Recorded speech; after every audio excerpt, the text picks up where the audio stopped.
G'day everyone, this is Just Topi here. Today we're going to be having a look at this National TR-1802 18-inch colour TV from 1976 to 77. I bought this unit all the way back in March this year off of a lady off Gumtree.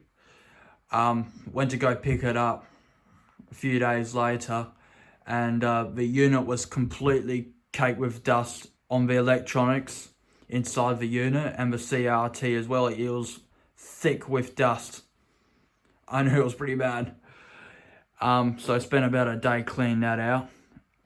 Took it outside for power up. Surprisingly, it did manage to power despite the fact it was being sitting in storage for about 25 years. That's longer than I've been alive.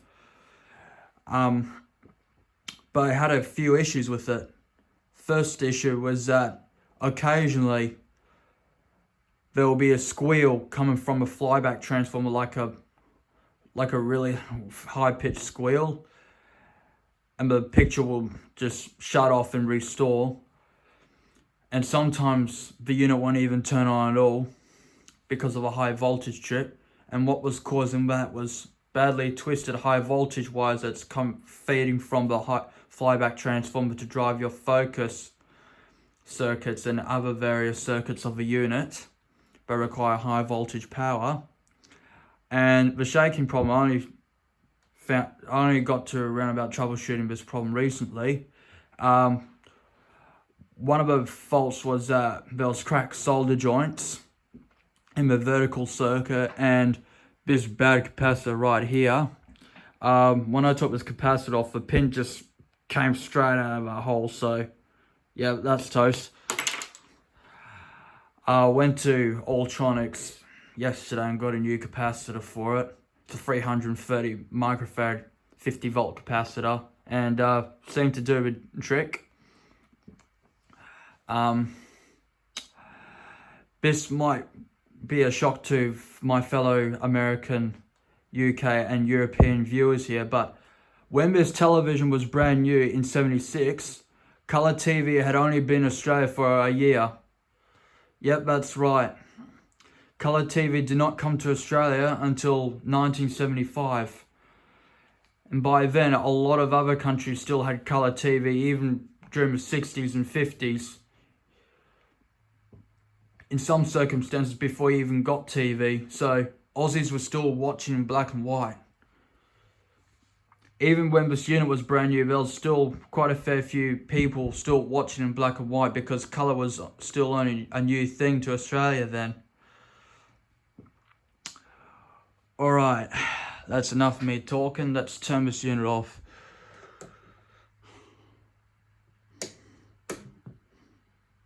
And aren't a risk to the public. There are fears, though, the virus is spreading through Melbourne's homeless community, and there are at least more than a dozen mystery infections linked to the St Kilda area. At least 2 are homeless people, one of whom is a sex worker. Others are accountants, architects, members of the Orthodox Jewish community, There's and a your shop employee. VHF and UHF tuner. I don't know why they had a UHF tuner. Might be future proofing actually. But when this was brand new, Australia only had 3 channels. There was Channel 7, Channel 9 and Channel 2, also known as ABC or Australian Broadcasting Corporation. But other channels like Channel 10 and SBS didn't come around about the middle to late 80s.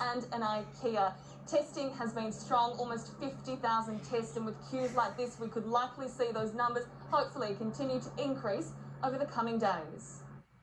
Let's go to Queensland now for a COVID update. Here is Adam Hegarty. This is a Quintrix tube.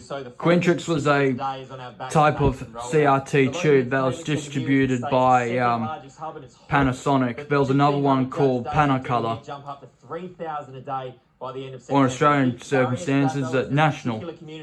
Is full of multicultural families, so people from within those. I actually don't know what this button does. To get the word out. I'm still trying to figure it out. AFC, I might have to do some research on that. Multicultural groups as well. That I want you to come forward and put your name down and do the right thing as well. Here's and the get side of a vaccinated. unit.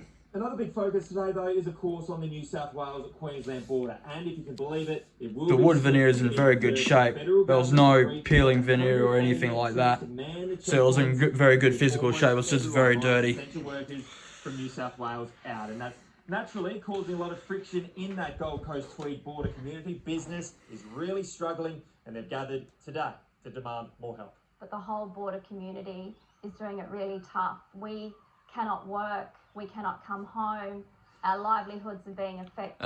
More And COVID the sad stuff. part of it all is that Yeah, no New one South is Wales is in in a bit of a crisis at the moment, so you'll get through this, New South Wales. And then all bets are off. And crucially, the positive today is there's no new COVID cases in Queensland. Oh, that's good for them. Double donut day, but the mood here is 9 Gem. Or my favourite Martian.